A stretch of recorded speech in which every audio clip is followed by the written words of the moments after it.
E aí, gente bonita, pra quem não me conhece, eu sou a Aniele de Jesus, ou você pode me chamar de Outono, muito prazer. Estou aqui nesse vídeo para falar sobre pontos de incerteza, como lidar com isso.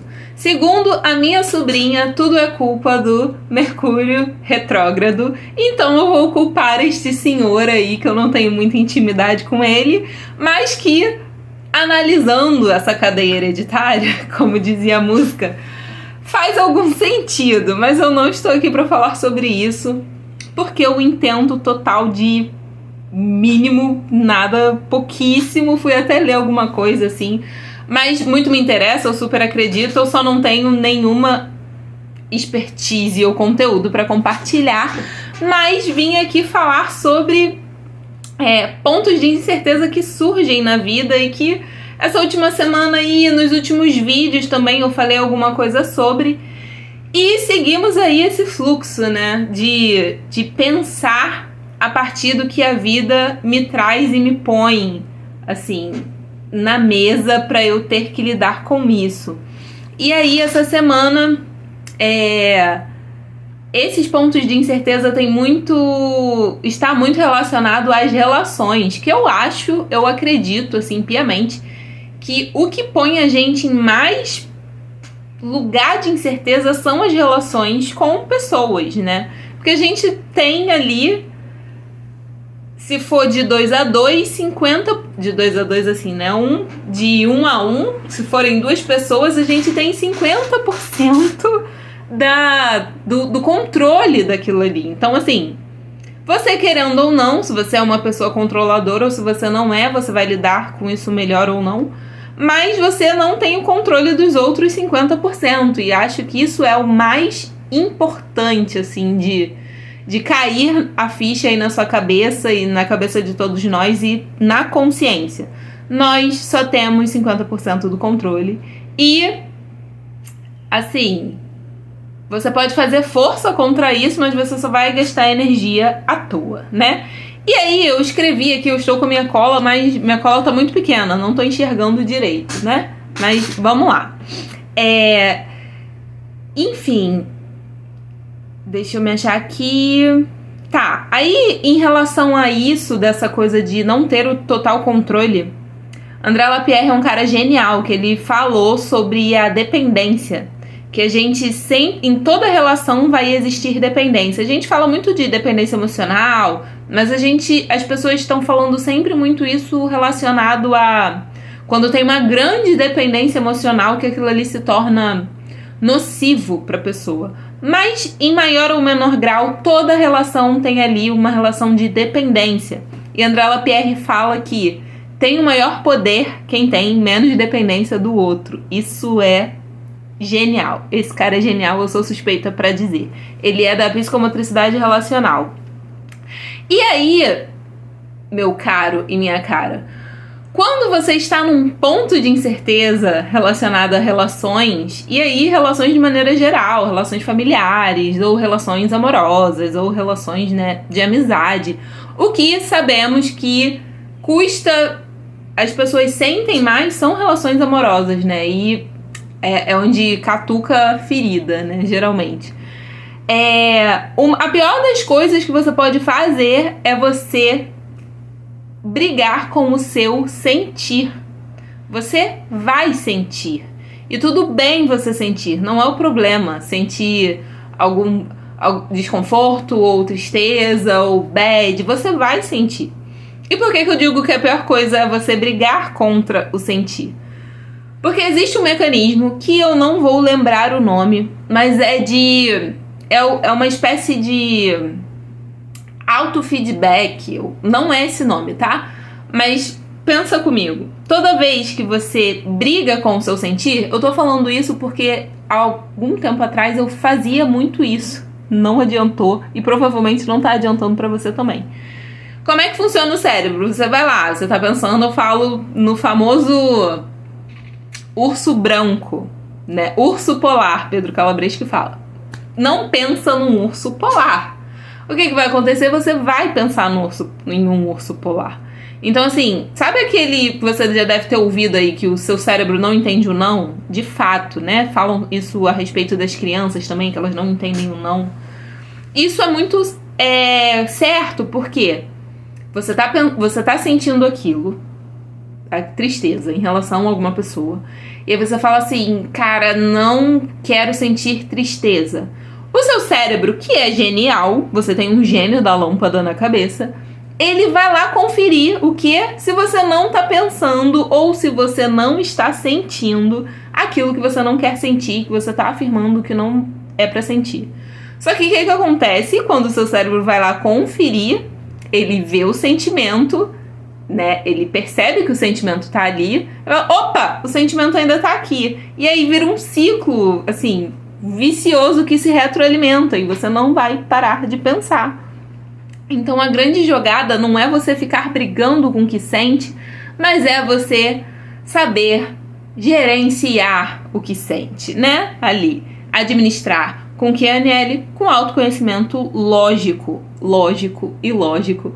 Mas, enfim, a gente sabe também que isso é um grande processo. E aí, trazendo a minha experiência aqui para esse vídeo, eu tenho uma certa dificuldade com essa coisa do sentir. E aí, sabe, quando eu não era muito trabalhada em autoconhecimento, eu era a pessoa que ficava brigando comigo sobre sentir coisas, né? Se sente mal, se sente triste. Quando eu sentia... Sabe, você deve ter passado por isso. Você sente tristeza referente a determinada pessoa. E, às vezes, essa tristeza tá misturada com raiva, você não sabe muito bem. Eu ficava com raiva 2 vezes, porque eu tava triste. Aquela tristeza me gerava dor. Aquela tristeza era uma coisa meio que envolvida com raiva por causa de algumas questões. E eu ficava com raiva porque eu não queria sentir raiva. Então, assim, eu ficava com a dupla raiva e a tristeza continuava ali e era uma grande questão. E, assim, isso tem alguns anos. E é claro que eu tenho trabalhado isso e trabalhei isso por muito tempo. Enfim, e aí... Eu fiz um vídeo aqui, né, sobre as coisas das crenças que você acha que tá ok e de repente não tá ok. A vida te expõe alguma coisa, não é nem que não tá ok, né? Não tá esquecido, tá melhorado, mas tá ali. Às vezes fica adormecido ali e quando você é exposto ou exposta a determinada ocasião, aquilo retorna. E aí pode... Se você é a pessoa que taca as coisas pra debaixo do tapete, quando volta numa proporção que você não sabe... Volta como um grande elefante emocional que você não vai conseguir lidar com aquilo, comandar aquilo, controlar aquilo. Mas se você é uma pessoa que se trabalha, se tempera ali no seu temperamento, estuda, pratica um exercício de autoconhecimento, aquilo volta, mas você, opa, isso aqui tá aqui, você vai lidar ali, né? Saber lidar. E eu sou uma pessoa que eu prefiro ter o não a ter a dúvida. Porque assim, tendo não... Eu não tô falando do sim aqui, porque o sim, né? O sim é a parada boa, ok. Mas quando eu tenho o não, eu sei o que eu vou fazer com aquilo. É aquela pseudo-certeza, tá? Porque certezas não existem. Daqui a pouco eu volto nisso. Então assim, eu tenho não, eu vou saber o que fazer com aquilo. Mas se eu tenho a dúvida, eu não tenho nem o sim, nem o não, eu não sei pra onde eu vou, o que eu vou fazer com aquilo, você fica ali num grande impasse, sem saber pra onde caminhar. E aí eu te digo uma coisa que talvez você não queira ouvir, e que às vezes eu falo assim, né? Quando você tem a dúvida, pode ser a vida te dizendo que quem precisa tomar a decisão é você. E aí eu digo isso porque muitas das vezes, inúmeras vezes, eu quis que a outra parte decidisse pra eu não precisar decidir. Nossa, tá caindo a ficha aqui, isso é muito fleumático, né? Caraca, se conformar com o que acha que é justo, bizarro. Fecha parênteses. Então, assim, eu fiz muito isso. Esperar, querer, inclusive, que a outra pessoa tomasse a frente da decisão para eu não precisar decidir sobre algo. Eu apenas pegar aquela decisão e resolver que, ok, vamos seguir aqui e ver para onde vamos, né? E eu sou uma pessoa que tem muita dificuldade com essa coisa da dúvida, do não saber. Um exemplo foi quando eu tava em Brasília, que a gente tava voando, que a gente ia perder o avião. E eu tava na dúvida do vai dar, não vai dar pra perder o avião. Eu tava muito ansiosa, muito, assim, surtando. E quando deu a hora do avião decolar, eu falei, perdi o avião. Eu simplesmente acalmei, respirei. E, sabe, aquela tensão saiu. Porque, assim, eu tinha uma certeza e agora eu ia ter um problema concreto pra resolver, ao invés do, meu Deus, vai dar tempo? Não vai dar tempo? Como é que vai ser? Então, assim, isso serve pras relações, mas serve pra diversas coisas na vida. E aí eu tava pensando a respeito disso, né? E tem um termo na psicanálise que eu não tenho certeza se é este que eu vou falar. Mas aqui, o nome não importa, o conceito importa. Mas eu acho que é sublimação. Que é quando você, pra compensar uma coisa que você, sei lá, não pode ter ou não pode viver, você fica muito bom em uma outra coisa para suprir, tentar suprir aquilo que você não pode ser ou fazer, ou um lugar que você não possa estar. Vou dar um exemplo muito supérfluo aqui. Muito, tá, gente?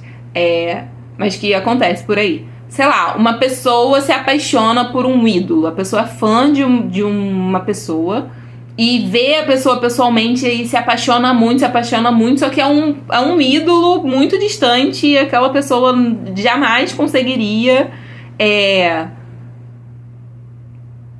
Assim, é claro que não 100%, porque as coisas acontecem, mas a grande certeza que jamais conseguiria acessar aquela pessoa, enfim, ter um relacionamento com aquela pessoa.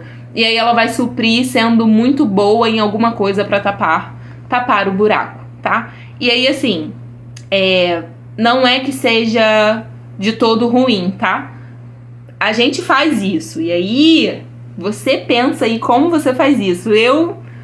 Era uma coisa que eu já sabia ali de alguma forma, mas eu tava pensando hoje, eu fui à praia hoje, voltando, eu tava pipocando assim, pensando sobre isso. Dos porquês, né? A minha sublimação, e talvez seja uma sublimação relacionada a, sei lá, não olhar pra essa questão do emocional e do vulnerável, de estar vulnerável, minha grande dificuldade em lidar com isso de estar vulnerável, estar muito num lugar de incerteza ali, e, enfim, né? Muito mais relacionado às emoções do que ao lugar em si, quando se trata de relações mesmo interpessoais.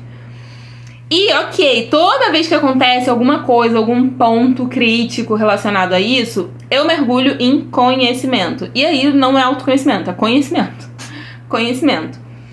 Enfim, eu sou a pessoa que estudou pra caramba, graduação, fez uma, fez outra, fez pós. Eu lembro que quando eu me separei, eu entrei numa pós-graduação, eu estava fazendo... Depois eu entrei na graduação fazendo a pós-graduação.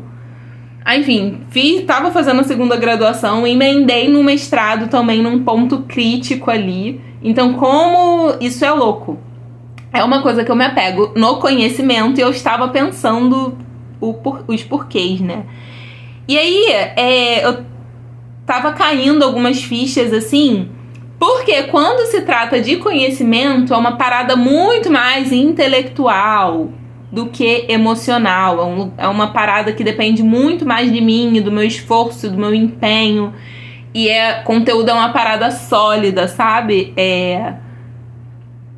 Na saúde, na maioria, em qualquer um, né? Alguns ali... Tem e não tem, que tem também, né? Não tem. Tem também, que é a arte ali e tudo mais. Mas conhecimento em si.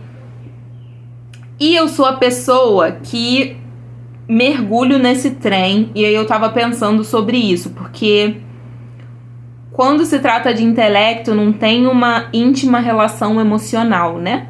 E aí, filho, não tem nada com pessoas. É você, o conhecimento e só vai. E aí não é um lugar que eu oscile emocionalmente com tanta intensidade quando se trata de relações interpessoais, assim.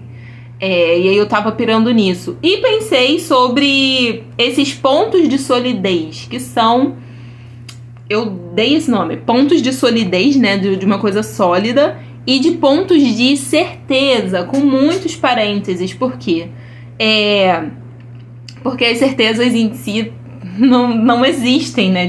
Pra mim é isso, não existe ponto de certeza. A gente tem algumas convicções na vida, coisas que a gente sabe, como, por exemplo, sabemos que todos iremos morrer, mas também não se sabe como, nem quando, nem de que jeito. Então, assim, é um ponto de certeza no meio de uma montoeira de incerteza. E muitas pessoas se apegam nesse ponto de certeza à fé, por exemplo, a Deus e à sua espiritualidade e tudo mais. E isso é uma coisa minha cara, qual a única certeza que eu tenho? Pra mim, a única certeza que eu tenho é que Jesus está comigo e que isso aqui é isso. Isso aqui não sai daqui. Isso aqui não vai sair. Isso aqui é um super ponto de certeza. E um ponto de solidez, né, é a questão do conhecimento que a minha ficha caiu. Beleza, te pergunto, você sabe seus pontos de solidez, seus pontos de certeza, mesmo que pseudo-certeza, mas os lugares concretos, né, que você se sente ali bem? Eu ia voltar numa coisa que eu não lembro exatamente o que era, mas acho que estava relacionado, lembrei.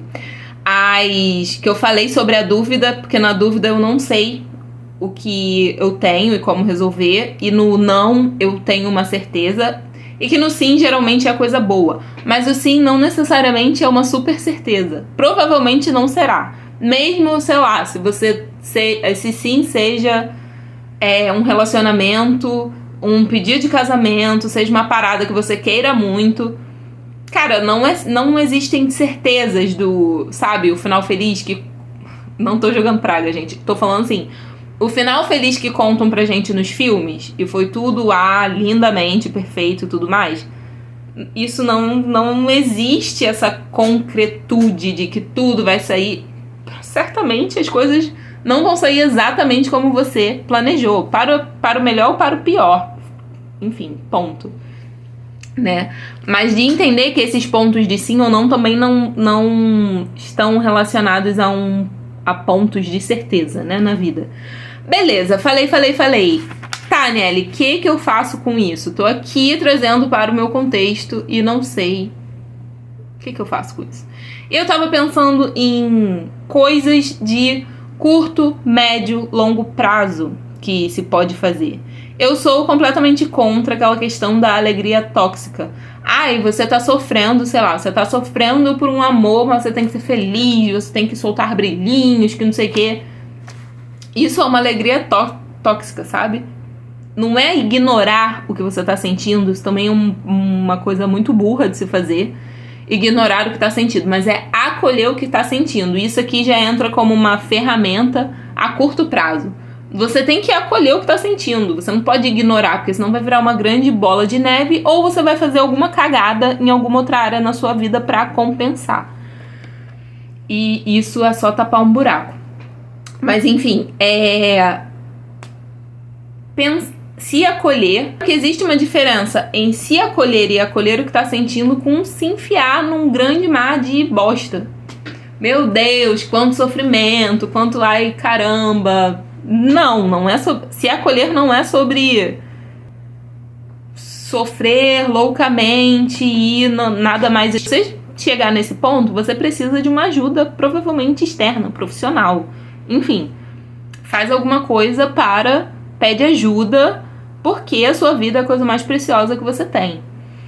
Mas enfim, essa coisa de se acolher e não ignorar, nem brigar com o que tá sentindo. E... cancela essa alegria tóxica. É claro que isso serve muito a curto prazo também.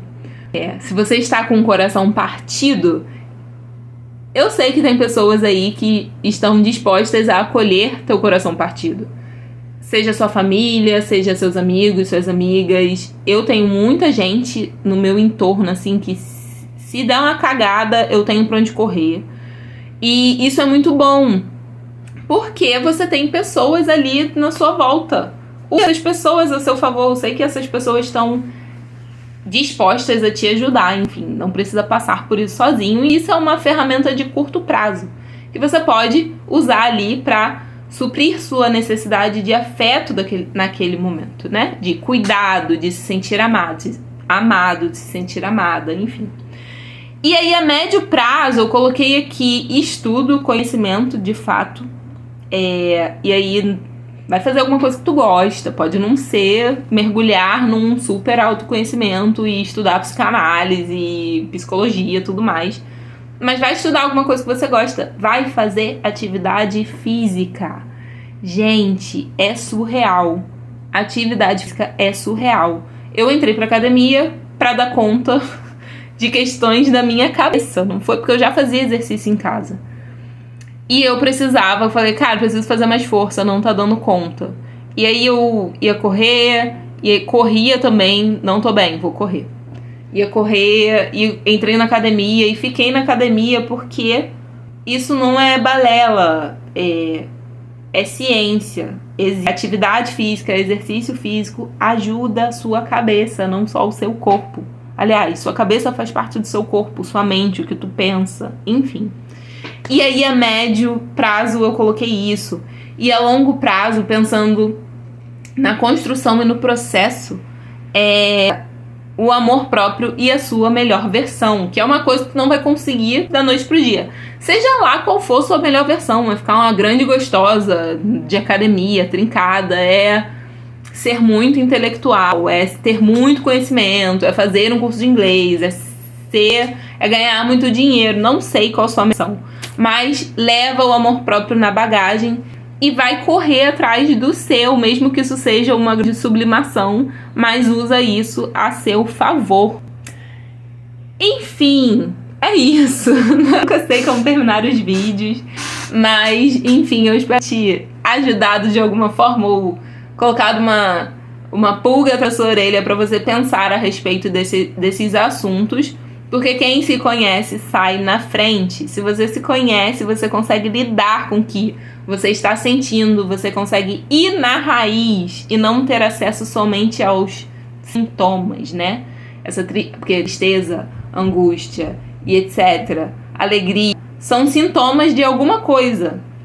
As emoções, elas nada mais são que uma sensação que o seu corpo está dando para você de alguma coisa que aconteceu, de algum gatilho, de algum evento, enfim. Quando você sente medo, o medo é o sintoma de alguma coisa que vem antes. É a mesma coisa para todas as emoções. Então, assim, dedique tempo para se conhecer, seja o seu melhor ou sua melhor amiga, para você chegar na sua melhor versão. Olha, assistido até aqui, a gente se vê no próximo vídeo. Até lá!